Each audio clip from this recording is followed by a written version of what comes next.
ಸ್ನೇಹಿತರೆ ನಮಸ್ಕಾರ. ನಾನು ರವೀಂದ್ರ ಜೋಶಿ. ಭಾನುವಾರದ ಹರಟೆಗೆ ಸ್ವಾಗತ. ಮೊನ್ನೆ ಒಂದು ಅತ್ಯಂತ ಖೇದಕರ ವಿಚಾರ ನಡೆಯಿತು. ಇದು ಭಾರತ ದೇಶದಲ್ಲಿ ಭಾಳ ದೊಡ್ಡ ಮಟ್ಟದ ಸುದ್ದಿ ಏನೂ ಆಗಲೇ ಇಲ್ಲ, ಆದರೆ ನಮ್ಮ ಅಂತಃಕರಣವನ್ನು ಕಲಕುವಂಥ ವಿಚಾರ ಮತ್ತು ಹೃದಯ ವಿದ್ರಾವಕವಾದಂಥ ಘಟನೆ ಇದು. ನಿಮಗೆ ಇರಾನ್ ಮತ್ತು ಇಸ್ರೇಲ್ ಅಮೆರಿಕ ಯುದ್ಧ ನಡೀತಾ ಇರೋದು ಗೊತ್ತು.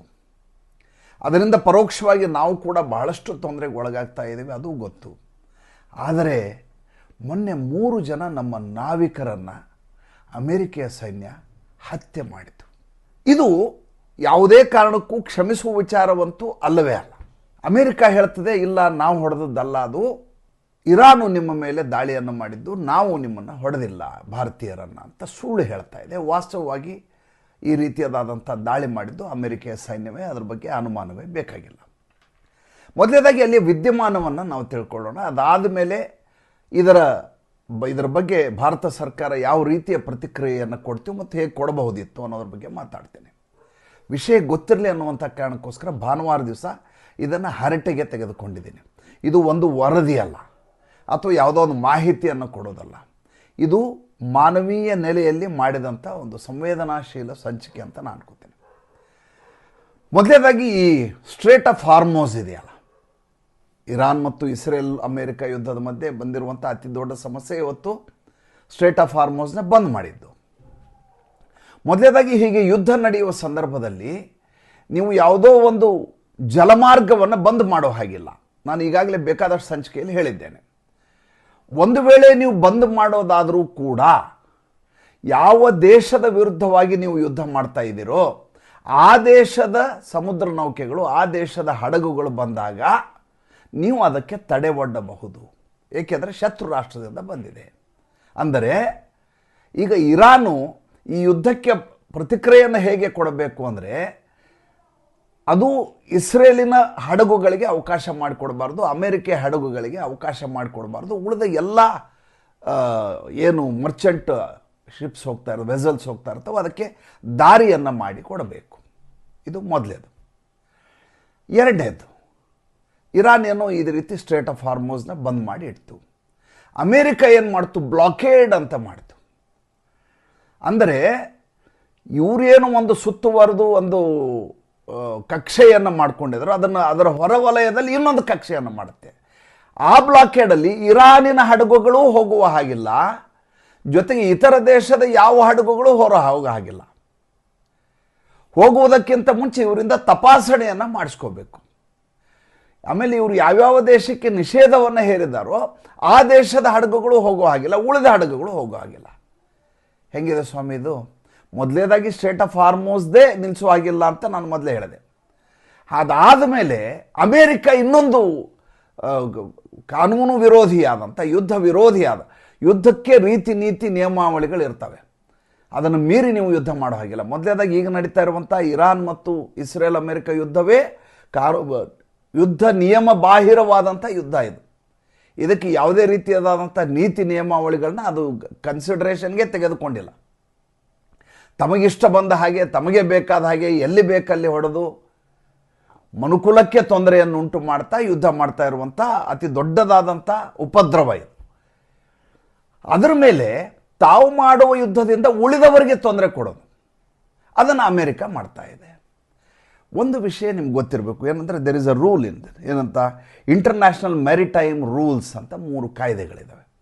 ಏನಿವು ಇಂಟರ್ನ್ಯಾಷನಲ್ ಮೆರಿಟೈಮ್ ರೂಲ್ಸ್ ಅಂತ ಅಂದರೆ ನೀವು ಯಾವಾಗ ಈ ನೇವಿಯಲ್ಲಿ ಯುದ್ಧ ಸಂಭವಿಸುವ ಸಂದರ್ಭದಲ್ಲಿ ನೇವಿ ಇರ್ತಲ್ಲ, ಅವರ ಆಚರಣೆ ಹೇಗಿರಬೇಕು, ಶಿಷ್ಟಾಚಾರ ಹೇಗಿರಬೇಕು ಅಂದರೆ, ನಾನ್ ಕಂಬ್ಯಾಟಿಂಗ್ ವೆಸಲ್ಸ್ ಅಂತ ಏನಂತೇವಲ್ಲ, ಅಂದರೆ ಈಗ ನಾವು ನಾನ್ ಕಂಬ್ಯಾಟಿಂಗ್ ವೆಸಲ್ಸ್, ಭಾರತದ್ದು ನಾನ್ ಕಂಬ್ಯಾಟಿಂಗ್ ವೆಸಲ್ಸ್, ನಾವು ಯುದ್ಧದಲ್ಲಿ ಇಲ್ಲ. ಕಂಬ್ಯಾಟಿಂಗ್ ವೆಸಲ್ಸ್ ಯಾವುದು? ಇಸ್ರೇಲದ್ದು ಬಂದರೆ ಕಂಬ್ಯಾಟಿಂಗ್ ವೆಸಲ್ಸು, ಅಮೆರಿಕಾದ ಶಿಪ್ಗಳು ಬಂದರೆ ಕಂಬ್ಯಾಟಿಂಗ್ ವೆಸಲ್ಸು, ಇರಾನದ್ದು ಬಂದರೆ ಕಂಬ್ಯಾಟಿಂಗ್ ವೆಸಲ್ಸ್. ಅದರ ಮೇಲೆ ದಾಳಿ ಮಾಡುವ ಹಾಗಿಲ್ಲ. Point number 1. ಎರಡನೇದ್ದು, ಒಂದು ವೇಳೆ ಅಟ್ಯಾಕ್ ಮಾಡಿದರೂ ಕೂಡ ನೀವು ಅದರೊಳಗಿರುವಂಥ ಸೇಲರ್ಸ್ನ, ಅಂದರೆ ನಾವಿಕರ ಮೇಲೆ ದಾಳಿ ಮಾಡುವ ಹಾಗಿಲ್ಲ. ನೋಡಿ ಎಷ್ಟು ಸ್ಪಷ್ಟವಾಗಿದೆ. ನಾನ್ ಕಂಬ್ಯಾಟಿಂಗ್ ವೆಸಲ್ ಮೇಲೆ ದಾಳಿಯನ್ನೇ ಮಾಡೋ ಹಾಗಿಲ್ಲ. ಎರಡನೇದ್ದು, ವೈರಿ ರಾಷ್ಟ್ರದ ಇದು ಬಂದಂಥ ವೆಸಲ್ ಬಂದ ಸಂದರ್ಭದಲ್ಲಿ, ಹಡಗು ಬಂದ ಸಂದರ್ಭದಲ್ಲಿ, ಸಮುದ್ರ ನೌಕೆ ಬಂದ ಸಂದರ್ಭದಲ್ಲಿ ನೀವು ಹಡಗಿಗೆ ಹೊಡೆಯಬಹುದೇ ವಿನ ಅದರೊಳಗಿರುವಂಥ ನಾವಿಕರನ್ನು ಹೊಡೆಯೋ ಹಾಗಿಲ್ಲ. ಮೂರನೇದು ಇನ್ನೊಂದು ಪಾಯಿಂಟ್ ಇದೆ, ಸ್ಕಟ್ಲಿಂಗ್ ಅಂತ ಕರೀತಾರೆ ಅದಕ್ಕೆ. ಸ್ಕಟ್ಲಿಂಗ್ ಅಂದರೆ ಏನು ಅಂದರೆ ಅದ್ರ ಒಳಗಡೆ ನಾವಿಕರಿದ್ದ ಸಂದರ್ಭದಲ್ಲಿ ನೀವು ಅವರನ್ನು ಹೊರಗೆ ಕಳಿಸಬೇಕು, ಅವರನ್ನು ರಕ್ಷಣೆ ಮಾಡಬೇಕು. ಮಾಡಿ ಅದಾದಮೇಲೆ ನೀವು ಸ್ಕಟ್ಲಿಂಗ್ ಅಂದರೆ ಮುಳುಗಿಸಬಹುದು ಹಡಗನ್ನು. ಹಾಗಂತ 3 ಮೆರಿಟೈಮ್ ಇಂಟರ್ನ್ಯಾಷನಲ್ ರೂಲ್ಸ್ ಇದ್ದಾವೆ. ಈ ರೂಲ್ಸನ್ನು ಗಾಳಿಗೆ ತೂರಲಾಗಿದೆ. ಮೊದಲನೇದಾಗಿ ಏನಾಗಬೇಕಾಗಿತ್ತು, ಯಾವಾಗ ಸ್ಟ್ರೇಟ್ ಆಫ್ ಹಾರ್ಮೋಸ್ ಬಂದ್ ಮಾಡಿದ್ರಲ್ಲ, ಬಂದ್ ಮಾಡಿದ ತಕ್ಷಣ ಉಳಿದ ಎಲ್ಲ ರಾಷ್ಟ್ರಗಳು ಅಲಯನ್ಸ್ ಮಾಡಿಕೊಂಡು ಇರಾನ್ ಮೇಲೆ ಸಂಪೂರ್ಣವಾಗಿ ಎಲ್ಲರೂ ಸೇರಿ ದಾಳಿ ಮಾಡಬೇಕಾಗಿತ್ತು. ಒಂದೋ ನೀವು ಈ ಅಂತಾರಾಷ್ಟ್ರೀಯ ವಾಟರ್ಮೆನ್ನಲ್ಲಿ ನಿಮ್ಮ ಈ ರೀತಿಯಾದಂಥ ಅತಿರೇಕವನ್ನು ನಾವು ಸಹಿಸೋದಿಲ್ಲ, ನೀವು ದಾದಾಗಿರಿ ಮಾಡ್ತಾಯಿದ್ರಿ, ಬ್ಲ್ಯಾಕ್ ಮೇಲ್ ಮಾಡ್ತಾಯಿದ್ರಿ, ಅನಗತ್ಯವಾಗಿ ಉಳಿದ ರಾಷ್ಟ್ರ, ನಿಮ್ಮ ಯುದ್ಧಕ್ಕೆ ಸಂಬಂಧಪಡಲಾರದ ರಾಷ್ಟ್ರಗಳ ಮೇಲೆ ನೀವು ದಾಳಿಯನ್ನು ಮಾಡ್ತಾಯಿದ್ದೀರಿ ಮತ್ತು ಅವರ ವಹಿವಾಟು ವ್ಯಾಪಾರ ಎಲ್ಲದಕ್ಕೂ ನೀವು ತೊಂದರೆಯನ್ನು ಉಂಟು ಮಾಡ್ತಾಯಿದ್ದೀರಿ. ಯಾವಾಗಲೂ ಇಂಟರ್ನ್ಯಾಷನಲ್ ವಾಟರಲ್ಲಿ ಯಾರೂ ಕೂಡ ಅಡ್ಡಿ ಬರುವ ಹಾಗಿಲ್ಲ, ಅದು ಇಂಟರ್ನ್ಯಾಷನಲ್ ರೂಲ್ ಪ್ರಕಾರ. ಒಂದು ವೇಳೆ ನೀವು ನಿಮ್ಮ ಹಾರ್ಮೋಸ್ ಏನಿದೆ, ಸ್ಟ್ರೇಟ್ ಆಫ್ ಹಾರ್ಮೋಸ್ ಏನಿದೆ, ಅದನ್ನು ಅಡ್ಡಿ ಮಾಡೋದಾದರೆ ನೀವು ನಿಮ್ಮ ಅಮೇರಿಕೆಗೆ ಮಾಡ್ಕೋಬೋದು, ಇಸ್ರೇಲಿಗೆ ಮಾಡ್ಕೋಬೋದು. ಅದು ಬಿಟ್ಟು ಉಳಿದ ರಾಷ್ಟ್ರಗಳಿಗೂ ತೊಂದರೆ ಮಾಡೋದನ್ನು ನಾವು ಸಹಿಸೋದಿಲ್ಲ ಅಂತ ಉಳಿದ ಎಲ್ಲ ನ್ಯಾಟೋ ದೇಶಗಳು, ಐರೋಪ್ಯ ರಾಷ್ಟ್ರಗಳು, ಆಮೇಲೆ ಯಾವ್ಯಾವ ರಾಷ್ಟ್ರಗಳು ಬರ್ತವೆ ಎಲ್ಲ ರಾಷ್ಟ್ರಗಳು ಸೇರಿ ಅಲಯನ್ಸ್ ಮಾಡ್ಕೊಂಡು ನಿಮ್ಮ ಮೇಲೆ ದಾಳಿಯನ್ನು ಮಾಡ್ತೀವಿ ಅಂತ ಧಮಕಿ ಹಾಕಬೇಕಾಗಿತ್ತು. ಧಮಕಿಯನ್ನು ಹಾಕಲಿಲ್ಲ. ಅದರ ಫಲಶ್ರುತಿ ಏನು, ಅವರು ಇದರ ಮೇಲೆ ಕಪ್ಪವನ್ನು ವಸೂಲಿ, ಜಜಿಯಾ ವಸೂಲಿ ಮಾಡಬೇಕು ಅನ್ನುವಂಥ ಯೋಚನೆಯಲ್ಲಿ ತೊಡಗಿದರು. ಇನ್ನು ಮುಂದೆ ಇದನ್ನೇ ನಾವು ದಂಧೆ ಮಾಡ್ಕೊಂಡು ಈ ನೀರಲ್ಲಿ ಯಾವ್ಯಾವ ಹಡಗುಗಳು ಬರ್ತಾವೋ ಅವರು ಒಂದೊಂದು ಟ್ಯಾಂಕ್, ಒಂದು ಬ್ಯಾರಲ್ಗೆ $1 ಹಾಗೆ ಅಥವಾ $2 ಹಾಗೆ, $1 ನಮಗೆ, $1 ಒಮಾನಿಗೆ ಕೊಡಬೇಕು ಅಂತ ಅವ್ರು ಶುರು ಮಾಡಿದರು. ಅಮೇರಿಕ ಹೇಳುತ್ತೆ ನೀವು ಒಬ್ಬರೇ ತೊಗೊಳ್ಳೋದಲ್ಲ, ನಾವು ತೊಗೋತೀವಿ, ನಮಗೊಂದು $, ನಿಮಗೊಂದು $, ಅಂತ ಅವ್ರು ಹೇಳಿಕ್ಕೆ ಶುರು ಮಾಡಿದ್ರು. ಇಲ್ಲಿ ಏನಾದರೂ ನಿಮಗೆ ಯುದ್ಧದ ರೀತಿ ನೀತಿ ಏನಾದರೂ ಕಾಣಿಸ್ತಾ ಇದೆಯಾ? ಏನೂ ಇಲ್ಲ. ಇದು ಸಂಪೂರ್ಣವಾಗಿ ದಾದಾಗಿರಿ ಮಾಡ್ತಾ ಇರೋದು. ಇದು ಯುದ್ಧ ಅಲ್ಲ, ದಾದಾಗಿರಿ. ಈಗ ಇಸ್ರೇಲ್ ಮತ್ತು ಇರಾನ್ ಹೊಡೆದಾಡುವುದ್ರ ಬಗ್ಗೆ ನಮ್ದೇನು ಅಭ್ಯಂತರ ಇಲ್ಲ. ಯಾಕೆಂದರೆ ಇರಾನಿನ ಸಂವಿಧಾನದ 20ನೇ ಅನುಚ್ಛೇದದ ಪ್ರಕಾರ ಇಸ್ರೇಲ್ ಅನ್ನುವುದು ಭೂಪಟದಲ್ಲಿ ಇರಬಾರದು ಅಂತ ಬರ್ಕೊಂಡಿದ್ದಾರೆ ಅವರು. ಅದನ್ನು ಮುಗಿಸಬೇಕು ಅಂತ. ಇಸ್ರೇಲ್ ಅದಕ್ಕಾಗಿ ಇರಾನ್ ಇರಬಾರದು ಅಂತ ಅವರು ಶತ್ರು ರಾಷ್ಟ್ರದ ಮೇಲೆ ದಾಳಿ ಮಾಡಬೇಕಾದದ್ದು ಸ್ವಾಭಾವಿಕ. ಜೊತೆಗೆ ಆಫ್ಶೂಟ್ ಆರ್ಗನೈಜೇಷನ್ ಇದ್ದಾವೆ ಇವರು, ಯಾವ್ಯಾವ ಇವರ ಹಮಾಸ್ ಇದೆ, ಆಮೇಲೆ ಹಿಜ್ಬುಲ್ಲಾಗಳಿದ್ದಾರೆ. ಇವ್ರನ್ನೆಲ್ಲ ಮುಗಿಸಲೇಬೇಕಾದದ್ದು ಅನಿವಾರ್ಯ. ಅವರಿಗೆ ಹಿಜ್ಬುಲ್ಲಾ ಉಗ್ರನ ಹೊಡೆಯೋದು, ಹಮಾಸ್ ಉಗ್ರನ ಹೊಡೆಯೋದು ಅನಿವಾರ್ಯ. ಇರಾನ್ನಿಂದ ಪೋಷಿತರಾದಂಥ ಆಫ್ಶೂಟ್ ಆರ್ಗನೈಜೇಷನ್ಗಳು, ಆಫ್ಶೂಟ್ ಉಗ್ರರು ಅವ್ರು ಹೊಡಿತಾರೆ, ಇರಾನಿನ ಮೇಲೆ ಹೊಡಿತಾರೆ, ಇರಾನು ಇಸ್ರೇಲ್ ಮೇಲೆ ಹೊಡಿತದೆ, ಎಲ್ಲವೂ ಸರಿ. ಉಳಿದ ರಾಷ್ಟ್ರಗಳಿಗೆ ಯಾಕೆ ಹೊಡಿಬೇಕು ಅನ್ನೋದು ಇಲ್ಲಿ ಪ್ರಶ್ನೆ ಉದ್ಭವ ಆಗುತ್ತೆ. ಇದಾದ ಮೇಲೆ ಇನ್ನೊಂದು ಭಾಳ ಮುಖ್ಯವಾದ ವಿಚಾರವನ್ನು ನೀವು ತಿಳ್ಕೊಬೇಕಾಗಿದ್ದು. ಈಗ ಒಂದು ಮಾತನ್ನು ಹೇಳ್ತಾ ಇದ್ರಿ, 3 ಜನ ಯಾರು ನಮ್ಮ ನಾವಿಕರು ಹತ್ಯೆಗೆ ಒಳಗಾದ್ರಲ್ಲ, ಅವರು ಭಾರತದ ಹಡಗಿನಲ್ಲಿ ಸತ್ತಿಲ್ಲ. ಅವರು ಧ್ವಜ ಬೇರೆ ದೇಶದಿತ್ತು. ಬಹಳಷ್ಟು ಜನರಿಗೆ ಗೊತ್ತಿಲ್ಲ, ಜಗತ್ತಿನಲ್ಲಿರುವಂಥ ಎಲ್ಲ ನಾವಿಕರಿದಾರಲ್ಲ, ಸೇಲರ್ಸ್ ಅಂತೇನು ಕರಿತೀವಿ ನಾವು, ಮೆರಿನ್ ಸೇಲರ್ಸ್ ಅಂತೇನು ಕರಿತೀವಿ, ಇರೋವೆಲ್ಲ ಮರ್ಚೆಂಟ್ ಮರೀನ್ಗಳೇ ಇರ್ತವೆ ಹೆಚ್ಚಾಗಿ. ಅಂದರೆ ಕಾರ್ಗೋ ಶಿಪ್ಗಳೇ ಜಾಸ್ತಿ ಇರ್ತವೆ. ಯುದ್ಧ ನೌಕೆಗಳಿಗಿಂತ ಕಾರ್ಗೋ ಶಿಪ್ಗಳ ಸಂಖ್ಯೆ ಜಾಸ್ತಿ ಯಾವಾಗಲೂ. ಯಾಕಂದರೆ ನಮ್ಮ ಆಮದು ರಫ್ತಿಗೋಸ್ಕರ ಬೇಕಾಗಿದ್ದು. ಅದರಲ್ಲಿ ಜಗತ್ತಿನಲ್ಲಿ ಅತಿ ಹೆಚ್ಚು ನಾವಿಕರಿರೋದು ಭಾರತೀಯರು, ಕ್ಯಾಪ್ಟನ್ಗಳು. 22% ನಮ್ಮವರು ಸಮುದ್ರದಲ್ಲಿ ಕೆಲಸ ಮಾಡ್ತಾರೆ. ಎಂಥ ಅದ್ಭುತ ನೋಡ್ರಿ. ಆ 22% ಇದಾರಲ್ಲ, ಆ 22%ಅಲ್ಲಿ ಕೇವಲ 60%ನಷ್ಟು 60% ಓನ್ಲಿ ಗಲ್ಫ್ ರೀಜನ್ನಲ್ಲಿದ್ದಾರೆ. ಇವೇನು ನಾವು Bahrain, Qatar, United Arab Emirates, Saudi Arabia, ಈ ರಾಷ್ಟ್ರಗಳು ಹೇಳ್ತೀವಲ್ಲ, ಈ ರಾಷ್ಟ್ರಗಳಲ್ಲಿ 60% ನಾವಿಕರು ಭಾರತೀಯರೇ. ಅವರು ಯಾವುದೇ ಶಿಪ್ಪಿಗೆ, ಮರ್ಚೆಂಟ್ ಶಿಪ್ಪಿಗೆ ಹೊಡೆದ್ರೂ ಕೂಡ ಏಟಾಗೋದು ಭಾರತೀಯರಿಗೆ. ಇದು ಆಗಿರುವಂಥ ಅತಿ ದೊಡ್ಡದಾದಂಥ ಸಮಸ್ಯೆ. ಇನ್ನು ಈಗ ಹೊಡೆದಿರೋ ಬಗ್ಗೆ ಮಾತಾಡೋಣ. ನೋಡಿ, ಮೊದಲೇದಾಗಿ ಅಮೇರಿಕ ಇಲ್ಲಿಯವರೆಗೂ ಮಾಡ್ಕೊಂಬಂದಿರೋದು ಈ ಯುದ್ಧದ ಹೆಸರಿನಲ್ಲಿ ದಾದಾಗಿರಿ ಮಾಡ್ತಾ ಇದೆ. ನೋಡಿ, ಇವತ್ತಿನ ದಿವಸ ನಾವು ನಮ್ಮಲ್ಲಿ LNG ಎಲ್ಲಿಂದ ತರಿಸ್ತಾ ಇದ್ದೀವಿ, ಈಗ ನಾವು CNG ಎಲ್ಲಿಂದ ತರಿಸ್ತಾ ಇದ್ದೀವಿ, ಎಲ್ಲವೂ ಕೂಡ ಅಮೇರಿಕದಿಂದ ಬರ್ತಾ ಇದೆ. ಯಾವ ಕಾರಣಕ್ಕೆ ಬರ್ತಾ ಇದೆ? ಇವರು ಯುದ್ಧವನ್ನು ಮಾಡಿದ್ದಕ್ಕೆ ಅನಿವಾರ್ಯವಾಗಿ ನಾವು ಹಾಕಿ ತಗೋಬೇಕಾದ ಅಗತ್ಯ ಬಿದ್ದಿದೆ. ಇನ್ನು ನಮ್ಮ ಗೊಬ್ಬರ ಇದೆಯಲ್ಲ, ಅದನ್ನು ಎಲ್ಲಿಂದ ತರಿಸ್ತಾ ಇದ್ದೀವಿ? NPK ಅಂತಂತಾರೆ. NPK ಅಂದರೆ ನೈಟ್ರೋಜನ್ನು, ಪೊಟ್ಯಾಷಿಯಮ್ಮು ಮತ್ತು ಸೋಡಿಯಮ್. ಕೆ ಅಂದರೆ ಸೋಡಿಯಮ್ಮು. ಇದು 33% ನಾವು ಯಾವಾಗಲೂ ಸರ್ಪ್ಲಸ್ ಇಟ್ಕೋತಾ ಇದ್ವಿ. ಯಾಕೆಂದ್ರೆ ನಮ್ಮ ರೈತರಿಗೆ ತೊಂದರೆ ಆಗಬಾರ್ದು ಅನ್ನುವಂಥ ಕಾರಣಕ್ಕೋಸ್ಕರ ಯಾವಾಗಲೂ ಸ್ಟಾಕ್ ಮಾಡಿರ್ತಾ ಇದ್ವಿ. ಈ ಬಾರಿ ಅದನ್ನು ಹೆಚ್ಚು ಮಾಡಿದ್ವಿ, ಎಲ್ಲಿ ತೊಂದರೆ ಆಗಿಬಿಡುತ್ತೋ ಅನ್ನೋಂಥ ಕಾರಣಕ್ಕೋಸ್ಕರ ಹೆಚ್ಚು ಮಾಡಿದ್ವಿ, 50% ಮಾಡಿದ್ವಿ. ಇದು ಎಲ್ಲಿಂದ ತರಿಸ್ತಾ ಇದ್ದೀವಿ? ಇದು ಅಮೇರಿಕಾದಿಂದ ತರಿಸ್ತಾ ಇದ್ದೀವಿ. ಪೆಟ್ರೋಲಿಯಂ ಉತ್ಪನ್ನವನ್ನು ಅಮೇರಿಕಾದಿಂದ ತರಿಸ್ತಾ ಇದ್ದೀವಿ. ಆಮೇಲೆ ನಮ್ಮ ಫರ್ಟಿಲೈಸರ್ಗಳನ್ನು ಅಮೇರಿಕಾದಿಂದ ತರಿಸ್ತಾ ಇದ್ದೀವಿ. ಅಂದರೆ ಈ ರೀತಿ ಯುದ್ಧ ಮಾಡುವ ಮೂಲಕ ಅಮೇರಿಕ ಲಾಭವನ್ನು ಮಾಡ್ಕೋತಾ ಇದೆ ವಿನಃ ತನಗೆ ಯಾವುದೇ ರೀತಿಯ ನಷ್ಟವನ್ನು ಮಾಡ್ಕೋತಾ ಇಲ್ಲ. ಉಳಿದ ಎಲ್ಲ ರಾಷ್ಟ್ರಗಳು ಇದರಿಂದ ಇನ್ನಿಲ್ಲದ ಹಾಗೆ ವಿಲಿ ಒದ್ದಾಡುವ ಸ್ಥಿತಿಗೆ ತಂದು ನಿಲ್ಲಿಸಿದೆ. ಆಮೇಲೆ ಈ ಅಮೇರಿಕ ಇದೆಯಲ್ಲ, ಎಂದೂ ಕೂಡ ಭಾರತದ ಸ್ನೇಹಿತ ಆಗಲಿಕ್ಕೆ ಸಾಧ್ಯವೇ ಇಲ್ಲ. ಒಂದು ದಿವಸ ಹೇಳ್ತಾನೆ ಇವನು ಹೆಲ್, ಇಂಡಿಯಾಗೆ ಹೆಲ್ ಅಂತ ಹೇಳ್ತಾನೆ, ಶಿಟ್ ಅಂತ ಹೇಳ್ತಾನೆ, ಹೆಲ್ ಅಂತ ಹೇಳ್ತಾನೆ, ಡೆಡ್ ಎಕಾನಮಿ ಅಂತ ಹೇಳ್ತಾನೆ. ಅವರೆಲ್ಲ ವಿಮಾನಗಳು ಬಿದ್ದು ಹೋಗಿದ್ದಾವೆ, ರಫೈಲೆಲ್ಲ 5 ಬಿದ್ದು, 6 ಬಿದ್ದು, 8 ಬಿದ್ದು, 10 ಬಿದ್ದು ಅಂತಾನೆ ಡೊನಾಲ್ಡ್ ಟ್ರಂಪು. ಆಮೇಲೆ ಇದ್ದಕ್ಕಿದ್ದ ಹಾಗೆ H1B ವೀಸಾ $1,00,000 ಕೊಡಬೇಕು ಅಂತ ಇದ್ದಕ್ಕಿದ್ದ ಹಾಗೆ ಅನೌನ್ಸ್ ಮಾಡ್ತಾನೆ. ಅದು ಯಾರು? ಯಾವ ಕಂಪ್ನಿ ಇವ್ರನ್ನ ಹೈಯರ್ ಮಾಡುತ್ತೋ ನಮ್ಮ ಟೆಕ್ನೋಕ್ರಾಟ್ಸ್ನ, ಆ ಕಂಪ್ನಿ ದುಡ್ಡು ಕೊಡಬೇಕು ಅಂತ. ಈಗ ಅದು ಕೋರ್ಟಲ್ಲಿ ಮೊನ್ನೆ ಕ್ಯಾಕರಿಶ್ ಹೋಗೋದು ರದ್ದು ಮಾಡಿದ್ರದನ್ನ ಆ ರೀತಿ ನೀವು ಕೇಳೋ ಹಾಗಿಲ್ಲ ಅಂತ ಹೇಳಿದರು. ಅದಕ್ಕೆ ಈಗ ಅಲ್ಲಿಯ ಕಾಂಗ್ರೆಸ್ಸು ಒಂದು ರೆಸೊಲ್ಯೂಷನ್ ಪಾಸ್ ಮಾಡ್ತದೆ. ಏನಂದರೆ ಇನ್ನು ಮುಂದೆ H1B ವೀಸಾ ಏನಿದೆ 3 ವರ್ಷಕ್ಕೆ ಮಾತ್ರ ಅದು ನಿಗದಿತ ಆಗಿರೋದು. ಅದ್ರ ಮುಂದೆ ಅದು ಪ್ರತಿಬಂಧ, ಅದ್ರ ಮುಂದೆ ನಿಮ್ಗೆ ಕೊಡಲ್ಲ, ಮುಗೀತು. 3 ವರ್ಷ ಮಾತ್ರ ನೀವು ಬಂದಿರ್ಬೋದು.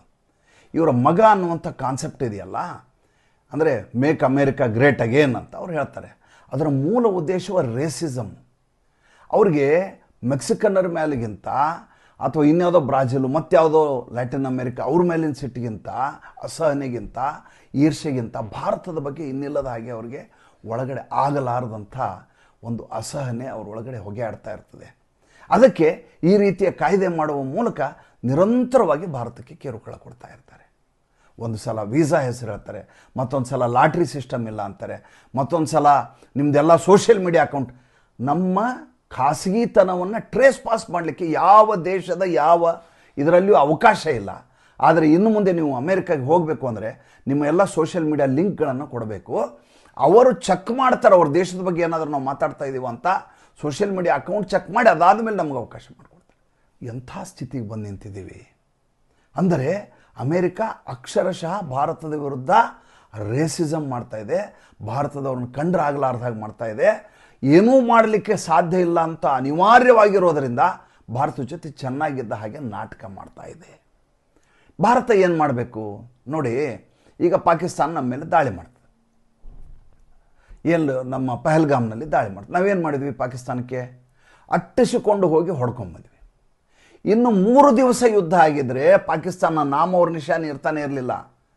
ಪಾಕಿಸ್ತಾನ ಹೋಗಿ ಅಮೇರಿಕಾಗೆ ಕಾಲು ಹಿಡ್ಕೊಳ್ತು, ಅಮೇರಿಕ ಭಾರತಕ್ಕೆ ರಿಕ್ವೆಸ್ಟ್ ಮಾಡ್ಕೊಳ್ತು.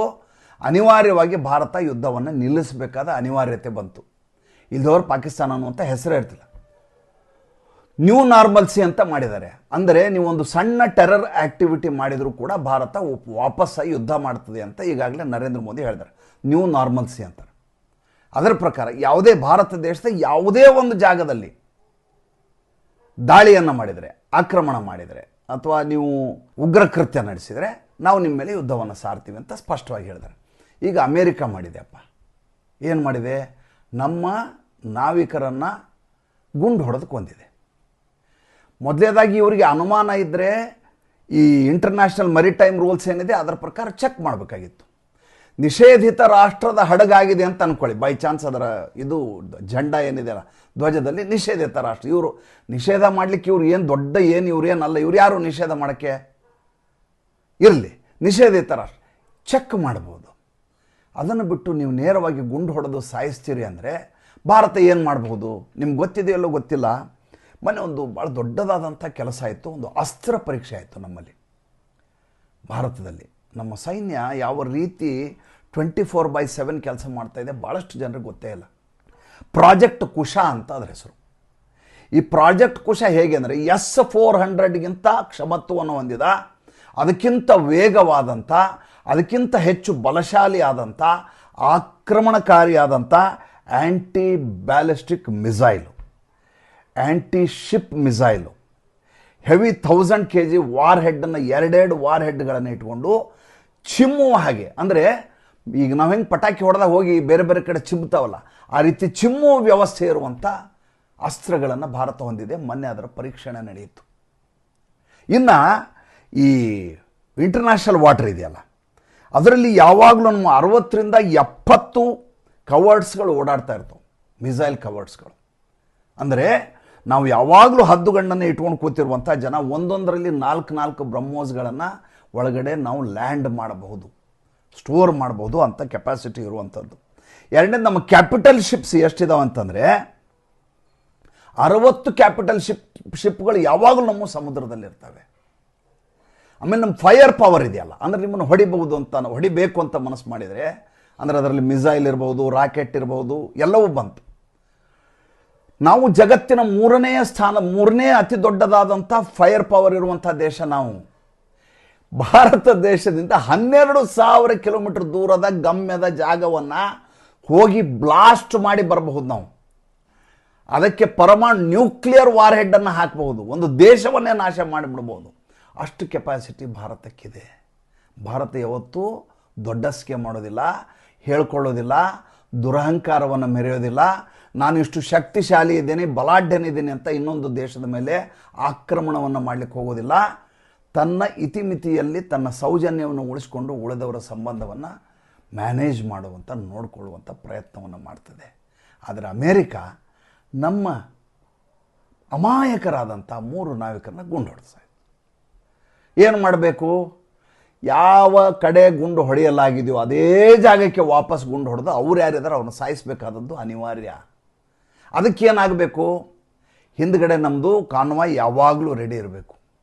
ರೆಡಿ ಇದ್ದು ಹೇಗಿರಬೇಕು ನಮ್ಮ ವ್ಯವಸ್ಥೆ ಅಂತಂದರೆ, ನಮ್ಮ ನಾವಿಕರು ಯಾವುದೇ ಮರ್ಚೆಂಟ್ ಶಿಪ್ನಲ್ಲಿ ಕೆಲಸ ಮಾಡ್ತಾ ಇರಲಿ, ಅದರ ಮೇಲೆ ಡ್ರೋನ್ ಹಾರ್ತಾ ಇರಬೇಕು. ಈ ನನ್ನ ಮಕ್ಕಳು ಯಾರೇ ಬಂದು ಹೊಡೆದ್ರು ಕೂಡ ಅವ್ರನ್ನ ಮುಗಿಸುವ ಕೆಲಸ ಆಗಬೇಕು. ಅಮೇರಿಕಾದ ಜೊತೆ ಸ್ನೇಹ ಚೆನ್ನಾಗಿರಲಿ, ಅಮೇರಿಕ ಏನೋ ಮಾಡಿಬಿಟ್ಟಿದೆ, ಇದೊಂದು ಸಲ ಕ್ಷಮಿಸಿ ಬಿಡೋಣ. 3 ಕುಟುಂಬಗಳಿವತ್ತು ನಿರ್ಗತಿಕರಾಗಿದ್ದಾರೆ. ಪಾಪ ಅಪ್ಪ ಕೆಲಸಕ್ಕೆ ಹೋಗಿದ್ದಾನಂತ ಮಕ್ಕಳು ಮನೆಯಲ್ಲಿ ಕಾಯ್ಕೊಂಡು ಕೂತಿರ್ತಾರೆ. ಹೆಂಡತಿ ಇನ್ನೇನು ಬಂದುಬಿಡ್ತಾರೆ 15 ದಿವಸ, ಅದಾದಮೇಲೆ ಎಲ್ಲರೂ ಊರಿಗೆ ಹೋಗೋಣ, ಟೂರ್ ಮಾಡೋಣ ಅಂತ ಮಾತಾಡ್ತಿರ್ತಾರೆ. ಆತನಿಗೆ ತನ್ನ ಸಾವು ಈ ರೀತಿ ಬರುತ್ತೆ ಅಂತ ಗೊತ್ತೇ ಇರೋದಿಲ್ಲ. ಇದು ಯುದ್ಧದಲ್ಲಿ ನಡೆದ ಸಾವಲ್ಲ, ಇದು ಕುತಂತ್ರದಿಂದ ಹೇಗೆ ಅಭಿಮನ್ಯುವನ್ನು ಸಾಯಿಸಲಾಯಿತೋ ಅದೇ ರೀತಿ ಸಾಯಿಸಿರುವಂಥ ಕೆಲಸ ಅಮೇರಿಕ. ಇದನ್ನು ಯಾವತ್ತಾದರೂ ನಾವು ಒಪ್ಕೊಳ್ಳಿಕ್ಕೆ ಸಾಧ್ಯ ಇದೆಯೇನ್ರಿ? ಇದನ್ನು ಖಂಡಿಸಲೇಬೇಕಲ್ವಾ? ಎಲ್ಲರೂ ಪ್ರತಿ ದಿವಸ ಕೆಳಗಡೆ ಕಮೆಂಟ್ ಹಾಕ್ತಾಯಿದ್ರು, ಏನಂತ 3 ನಾವಿಕರ ಬಗ್ಗೆ ಮಾತಾಡಿ. 3 ನಾವಿಕರು, ನನಗೆ ಕರಳು ಹಿಂಡಿ ಹೋಗುತ್ತೆ, ತಡ್ಕೊಳ್ಳಿಕ್ಕಾಗೋದಿಲ್ಲ, ರೋಷ ಉಕ್ಕಿ ಹರಿಯುತ್ತೆ. ಅದಕ್ಕೆ ಇಂಥ ವಿಚಾರವನ್ನು ಮಾತಾಡ್ಬೇಕಾದ್ರೆ 10 ಸಲ ಆಲೋಚನೆ ಮಾಡಬೇಕು. ಭಾನುವಾರ ಇವತ್ತು ಹೇಳಲೇಬೇಕು, ಹರಟೆ ಇದೆ ಅನ್ನುವಂಥ ಕಾರಣಕ್ಕೋಸ್ಕರ ಈ ವಿಷಯವನ್ನು ಪ್ರಸ್ತಾಪ ಮಾಡ್ತಾ ಇದ್ದೀನಿ. ಮತ್ತು ನಾಳೆ ಹೊಸ ವಿಷಯದೊಂದಿಗೆ ಬರ್ತೀನಿ. ಹೋಗೋದಕ್ಕಿಂತ ಮುಂಚೆ ಒಂದು ಪುಟ್ಟ ಕಥೆಯನ್ನು ಹೇಳೋಗ್ತೇನೆ. ಯಾಕೆಂದರೆ ಕಥೆಗೋಸ್ಕರ ಕಾಯುವಂಥ ಭಾಳಷ್ಟು ನನ್ನ ಸಾಮಾಜಿಕ ಪರಿವಾರದ ಬಂಧುಗಳಿದ್ದಾರೆ. ನಿಮಗೊಂದು ವಿಷಯ ಹೇಳಬೇಕು, ಈ ಹಿಂದೆನೂ ಹೇಳಿದೆ ಅನ್ಕೋತೇನೆ. ನಮ್ಮದು ಒಂದು ಐ ಆಮ್ ಜೋಶಿ ಅಂತ ಒಂದು ಚಾನಲ್ ಇದೆ, ಯೂಟ್ಯೂಬ್ನಲ್ಲೂ ಇದೆ, ಫೇಸ್ಬುಕ್ಕಲ್ಲೂ ಇದೆ, ಇನ್ಸ್ಟಾಗ್ರಾಮ್ನಲ್ಲೂ ಇದೆ. ಪ್ರತಿ ದಿವಸ ಸಂಜೆ 7 ಗಂಟೆಗೆ ಒಂದು ಫೀಲ್ ಗುಡ್ ಕಥೆಯನ್ನು ಹೇಳ್ತೀನಿ. ಭಕ್ತಿ ಪ್ರಧಾನವಾದಂಥ, ನೀತಿ ಪ್ರಧಾನವಾದಂಥ, ಯಾವುದೇ ರಾಗದ್ವೇಷಗಳಿರಲಾರ್ದಂಥ, ಮನಸ್ಸಿಗೆ ಮುದ ಕೊಡುವಂಥ, ಚೇತೋಹಾರಿಯಾದಂಥ, ಉಲ್ಲಾಸವನ್ನು ಉಂಟು ಮಾಡುವಂಥ ಒಂದು ಕಥೆಯನ್ನು ಪ್ರತಿ ದಿವಸ ಹೇಳ್ತೇನೆ ನಾನು. ನನಗೆ ಇಲ್ಲಿ ಕಿರ್ಚಾಡಿ ಅರ್ಚಾಡಿ ಬೇಸರ ಪಟ್ಕೊಂಡು ಎಲ್ಲ ಮಾಡಿರ್ತೇನಲ್ಲ, ಸಂಜೆ 7 ಗಂಟೆಗೆ ನನ್ನ ಖುಷಿಗೆ ನಾನು ಮಾಡಿಕೊಳ್ಳುವಂಥ ಒಂದು ರೀಲ್ ಅದು. 2 ನಿಮಿಷದಿಂದ 3 ನಿಮಿಷದ ಒಂದು ಕಥೆಯನ್ನು ಪ್ರತಿ ದಿವಸ ಹೇಳ್ತೇನೆ. ಸಾಧ್ಯ ಆದರೆ ನೀವು ನಮ್ಮ ಐ ಆಮ್ ಜೋಶಿ ಚಾನಲ್ ಹೋಗಿ ನೋಡ್ಬೋದು. ಅದರ ಲಿಂಕನ್ನು ಪಿನ್ ಮಾಡಿರ್ತಾರೆ ನಮ್ಮ ಸಿಬ್ಬಂದಿ ವರ್ಗದವ್ರು, ನನ್ನ ಸಹೋದ್ಯೋಗಿಗಳು. ಲಿಂಕ್ ಕ್ಲಿಕ್ ಮಾಡಿದರೆ ನಮ್ಮ ಚಾನಲ್ ನಿಮ್ಗೆ ಸಿಗುತ್ತೆ. ನೀವು ಬೇಕಾದರೆ ಸಬ್ಸ್ಕ್ರೈಬರ್ ಆಗ್ಬೋದು. ಯಾರಿಗೆ ಭಕ್ತಿ, ದೇವರು, ಡಿವೋಷನ್, ನೀತಿ, ಮೊರಾಲಿಟಿ ಇದ್ರ ಬಗ್ಗೆ ಆಸಕ್ತಿ ಇದೆಯೋ ದಯವಿಟ್ಟು ಅದನ್ನು ಸಬ್ಸ್ಕ್ರೈಬ್ ಮಾಡ್ಕೊಳ್ಳಿ. ಒಂದು ಕಥೆ, ಇದು ನಡೆದಂಥ ಘಟನೆ. ಇದು ಕಾಲ್ಪನಿಕ ಅಲ್ಲ, ಇದು ಪಂಜಾಬದ ಅಮೃತ್ಸರದಲ್ಲಿ ನಡೆದ ಒಂದು ಸರ್ದಾರ್ಜಿ ಕುಟುಂಬ.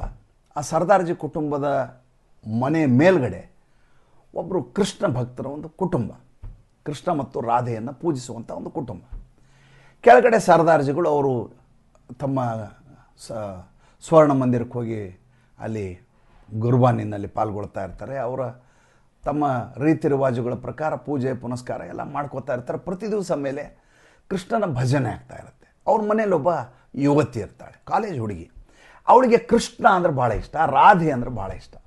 ರಾಧೆಯನ್ನು ತುಂಬ ಪ್ರೀತಿಸ್ತಾ ಇರ್ತಾಳೆ. ಅದರದ್ದೊಂದು ಗೊಂಬೆಯನ್ನು ಮಾಡಿಕೊಂಡು ತನ್ನ ಸಣ್ಣ ಕಾರ್ ಅವಳದು, ಆ ಸಣ್ಣ ಕಾರಿನ ಮುಂದೆ ಡ್ಯಾಶ್ ಬೋರ್ಡಲ್ಲಿ ಇಟ್ಕೊಂಡಿರ್ತಾಳೆ. ಹೋಗುವಾಗ ಬರುವಾಗೆಲ್ಲ ಅದನ್ನು ಮುದ್ದು ಮಾಡ್ತಿರ್ತಾಳೆ. ಅದನ್ನು ಯಾವಾಗಲೂ ತನ್ನ ಕಾರಲ್ಲಿ ಹಿಡಿದು ಮತ್ತೆ ವಾಪಸ್ ಮನೆಗೆ ಬಂದ್ಕೊ ವಾಪಸ್ ತನ್ನ ಬೆಡ್ರೂಮಲ್ಲಿ ಆ ಹುಡುಗಿ ಇಟ್ಕೋತಾ ಇರ್ತಾಳೆ. ಕೆಳಗಿನ ಮನೆ ಓನರ್ ಇದ್ದಾರಲ್ಲ, ಅವ್ರು ಏನು ಹುಚ್ಚು ಹುಡುಗಿದಾಳೆ, ಯಾವುದೋ ಗೊಂಬೆ ಇಟ್ಕೊಂಡು ಹೋಗ್ತಾಳೆ, ಕಾಲೇಜ್ ಸ್ಟೂಡೆಂಟು, ಯಾರೋ ಕೃಷ್ಣ ಅಂತೆ ರಾಧೆ ಅಂತೆ ಏನು ಅಂತ ತಮಾಷೆ ಮಾಡ್ತಿರ್ತಾಳೆ. ಈಕೆ ಮಾತ್ರ ಪ್ರತಿ ದಿವಸ ಅದಕ್ಕೆ ಪೂಜೆ ಮಾಡೋದು, ಆಮೇಲೆ ಭಜನೆ ಮಾಡೋದು, ಅದಕ್ಕೆ ಶೃಂಗಾರ ಮಾಡೋದು, ರಾಧೆಗೆ ಬಟ್ಟೆಯನ್ನು ಚೇಂಜ್ ಮಾಡೋದು, ಕೃಷ್ಣನ ತಲೆಯ ಮೇಲೆ ನವಿಲುಗರಿಯನ್ನು ತಂದಿಡೋದು, ಈ ರೀತಿ ತರಹೇವಾರಿ ಅಲಂಕಾರ ಮಾಡಿ ಸಂತೋಷ ಪಡ್ತಾ ಇರ್ತಾಳೆ ಯುವತಿ. ಒಂದು ದಿವಸ ಈ ಕೆಳಗಡೆ ಮನೆ ಓನರ್ ಇದಾರಲ್ಲ, ಗಂಡ ಹೆಂಡತಿ ಶಾಪಿಂಗ್ ಹೋಗ್ತಾರೆ ಅಮೃತ್ಸರದಲ್ಲಿ. ಒಂದು ದೊಡ್ಡ ಅಂಗಡಿ ಹೋಗಿರ್ತಾರೆ. ಅಂಗಡಿಯಲ್ಲಿ ಒಂದು ಕಡೆ ಒಂದು ದೊಡ್ಡ ರಾಧೆಯ ಮೂರ್ತಿ, ಯಾವಾಗಲೂ ಕೃಷ್ಣ ರಾಧೆ ಒಟ್ಟಿಗೆ ಇರ್ತಾರೆ. ರಾಧೆ ಒಬ್ಬಳೇ ಇರೋದು ನೀವು ನೋಡೋದು ಭಾಳ ಅಪರೂಪ, ಎಲ್ಲೂ ಕಾಣಲ್ಲ. ಆ ಅಂಗಡಿಯಲ್ಲಿ ರಾಧೆಯ ಒಂದು ಮೂರ್ತಿ ಇರುತ್ತೆ. ಈಕೆ ಶಾಪಿಂಗಿಗೆ ಹೋಗ್ತಾಳೆ, ಮನೆ ಯಜಮಾನಿ ಆ ಗಂಡನ ಜೊತೆ. ಯಾರೋ ಹೆಣ್ಮಗಳು ಮಾತಾಡಿದಂಗೆ ಸೌಂಡ್ ಕೇಳುತ್ತೆ. ನನ್ನ ಮನೆಗೆ ಕರ್ಕೊಂಡು ಹೋಗ್ತೀಯಾ, ನನ್ನನ್ನು ಮನೆಗೆ ಕರ್ಕೊಂಡು ಹೋಗ್ತೀಯಾ ಅಂದಾಗೆ. ಯಾರೋ ತಮಾಷೆ ಮಾಡ್ತಾಯಿದ್ರೆ ಹಿಂದೆ ಮುಂದೆ ತಿರುಗಿ ನೋಡ್ತಾಳೆ, ಯಾರೋ ಕಾಣಿಸ್ತಾ ಇಲ್ಲ, ಯಾವುದೋ ಮಗು ಕಾಣಲ್ಲ. ಆದರೆ ಮಗುವಿನ ಧ್ವನಿ. ಮುಂದೆ ಹೋಗ್ತಾಳೆ, ಗಂಡ ಶಾಪಿಂಗ್ ಮಾಡ್ತಾಳೆ, ಮತ್ತೆ ಗೆಜ್ಜೆ ಸದ್ದಾಗತ್ತೆ. ತಿರುಗಿ ನೋಡ್ತಾಳೆ, ಆ ಗೊಂಬೆ ಮಾತಾಡ್ತಾ ಇರುತ್ತೆ ಅಂದರೆ ಮಾತಾಡಿದ ಹಾಗೆ ಈಕೀಗ ಅನ್ನಿಸ್ತದೆ.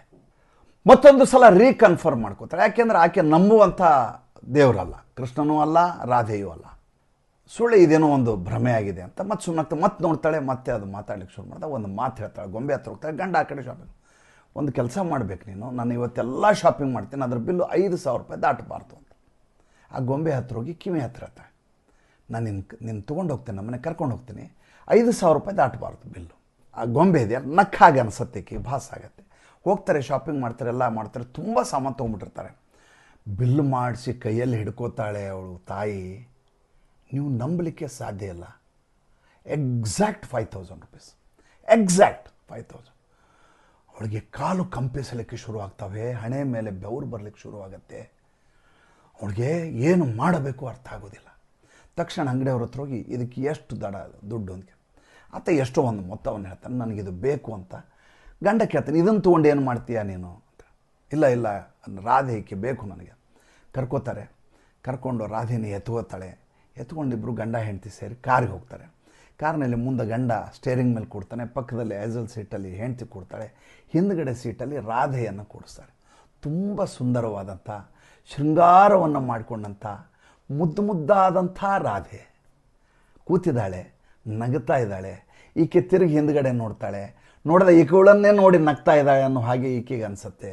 ಕಾರ್ ಹೋಗ್ತಾ ಇರುತ್ತೆ, ಇದ್ದಕ್ಕಿದ್ದ ಹಾಗೆ ಈತ ಶೇಕ್ ಆಗ್ಲಿಕ್ಕೆ ಶುರು ಆಗ್ತಾನೆ. ಮುಂದ್ಗಡೆ ಗಂಡ ನೋಡಿದ್ರೆ ಆತನಿಗೆ ಒಂದು ಸೈಡು ಪ್ಯಾರಲೈಸ್ ಆಗುತ್ತೆ, ಡ್ರೈವಿಂಗ್ ಮಾಡಲಿಕ್ಕೆ ಆಗೋದಿಲ್ಲ. ಹಿಂದೆ ಟ್ರಾಫಿಕ್ಕು, ಮುಂದೆ ಟ್ರಾಫಿಕ್ಕು, ಅಮೃತ್ಸರ್ ಟ್ರಾಫಿಕ್ ನೋಡಿದರೆ ನೀವು, ಒಂದು ಫ್ಲೈಓವರ್ ಹತ್ತಾ ಇರ್ತಾರೆ, ಎಲ್ಲ ಕಡೆಯಿಂದ ಗಾಡಿ. ಈಕೆ ಕುಸಿದು ಹೋಗ್ತಾಳೆ, ಗಾಬರಿ ಆಗಿಬಿಡ್ತಾಳೆ. ಅಷ್ಟೊತ್ತಿಗೆ ಹಿಂದಿನಿಂದ ಧ್ವನಿ ಕೇಳುತ್ತೆ, ಅಮ್ಮ ನೀನು ಹೆದರಬೇಡ, ನಾನು ಕಾಪಾಡ್ತೀನಿ ಅಂತ. ಇದ್ದಕ್ಕಿದ್ದ ಹಾಗೆ ಆತನ ಕೈ ಸರಿಯಾಗಿ ಸರಾಗವಾಗಿ ಎಡಗಡೆ ಹೋಗಿ ಪಾರ್ಕ್ ಮಾಡುತ್ತೆ, ಗಾಡಿಯನ್ನು ಪಾರ್ಕ್ ಮಾಡ್ತಾನಂತ. ಎದುರುಗಡೆ ಒಬ್ಬ ಹೆಣ್ಣು ಮಗಳು, ಸುಮಾರು ಒಂದು 16-18 ವರ್ಷದ ಹೆಣ್ಣು ಮಗಳು, ಸೈಕಲ್ ರಿಕ್ಷಾ ತೊಗೊಂಡು ಈತನ ಕಾರ್ ಮುಂದೆ ಬಂದು ನಿಲ್ಲಿಸ್ತಾಳೆ. ಆಯ್ಯೇ ಬೈಟಿಯೇ ಆಪ್ಕ ಘರ್ ಛೋಡ್ ರಹಿ ಹೂಂ ಮೈ ಅಂತ. ಇವರಿಗೆ ಆಶ್ಚರ್ಯ, ಅಂಥ ಟ್ರಾಫಿಕ್ಕು, ಆ ರೋಡಲ್ಲಿ ಸೈಕಲ್ ರಿಕ್ಷಾ ಬರಲಿಕ್ಕೆ ಸಾಧ್ಯವೇ ಇಲ್ಲ. ಸರಿಯಾಗಿ ಈತನ ಕಾರಿನ ಮುಂದೆ ಬರ್ತದೆ. ನೋಡಿದರೆ ಹೂಬು ತದ್ರೂಪು ರಾಧೆಯನ್ನು ನೋಡಿದ ಹಾಗೆ ಆ ತಾಯಿಗೆ ಅನಿಸುತ್ತೆ. ಆಕೆ ಕೈ ಮುಗಿದು ಬಿಡ್ತಾಳೆ. ಹೀಗೆ ಸಾಧ್ಯವಾ ಜೀವನದಲ್ಲಿ ಅನ್ಕೋತಾಳೆ.